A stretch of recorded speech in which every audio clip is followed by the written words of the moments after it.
বলো তো কার কার এরকম হেলদি ব্রেকফাস্ট করতে সকাল সকাল ভালো লাগে? আমার তো ভীষণ ভালো লাগে, তাই আমি নিয়ে চলে এসেছি এখানে পালং শাকের পরোটা। ভিডিওটা কিন্তু শেষ অবধি দেখো। এখানে আমার পালং শাকের পরোটা করতে লাগছে পালং শাক, তাই আমি এখানে কিছুটা পালং শাক ভালো করে ধুয়ে নিয়ে নিয়েছি। এবার আমি এটাকে সিদ্ধ করে নেব। তো সিদ্ধ করে নেওয়ার পরে আমি এবার এটাকে পেস্ট করে নেব। তো এদিকে আমার পেস্ট করে নেওয়ার পরে আমি এবার আটাটা ময়াম দিয়ে নেবো। তো এখানে আমি কিছুটা আটা নিয়ে নিয়েছি, এবার এর উপর থেকে একটু লবণ দিয়ে দিচ্ছি। লবণটা দেওয়ার পরে আমি একটু ভালো করে মিক্সড করে নিয়ে কিন্তু এবার পেস্টটা দিয়ে দেবো।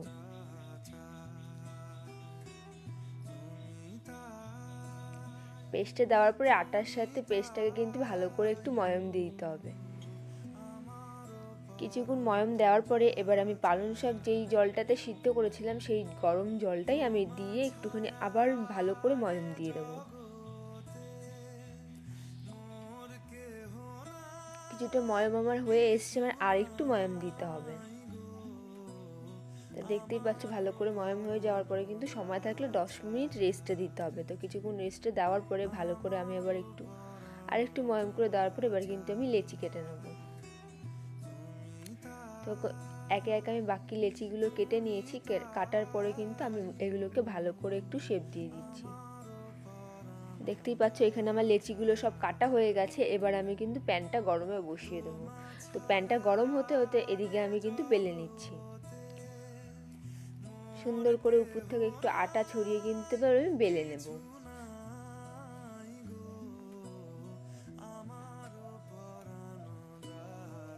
তো এদিকে আমার বেলা কমপ্লিট হয়ে গেছে। এবার আমি প্যানের মধ্যে দিয়ে দেব। তো এই রুটি ভাজা তো তোমরা অবশ্যই জানো, এই পাশটা একটু কম ভেজে উল্টে দিতে হবে। এবার এই পাশটা একটু বেশি ভাজার পরে উল্টে দিতে হবে। সবসময় মাথায় রাখবে রুটি তিনবার উল্টে দিলেই কিন্তু রুটিটা ফুলে যাবে। দেখতেই পাচ্ছ আমার রুটিটা কিন্তু আস্তে আস্তে ফুলছে। এবার আমি এর মধ্যে একটু ঘি দিয়ে ভেজে নেব। আর যারা ঘি না দিতে পছন্দ করে তারা সাদা তেল দিয়ে রিফাইন তেল দিয়েও ভেজে নিতে পারো। তো ঘিটা দিয়ে আমি এই পাশটা ভালোভাবে একটু ভেজে নিয়ে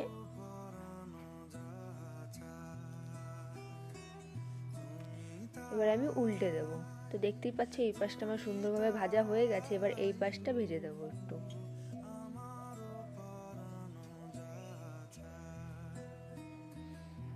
এবার আমার হয়ে গেছে রুটিটা, এবার আমি নামিয়ে নিচ্ছি। তো আবার সেম ভাবেই আমি আবার আরেকটা রুটি দিয়ে দিচ্ছি।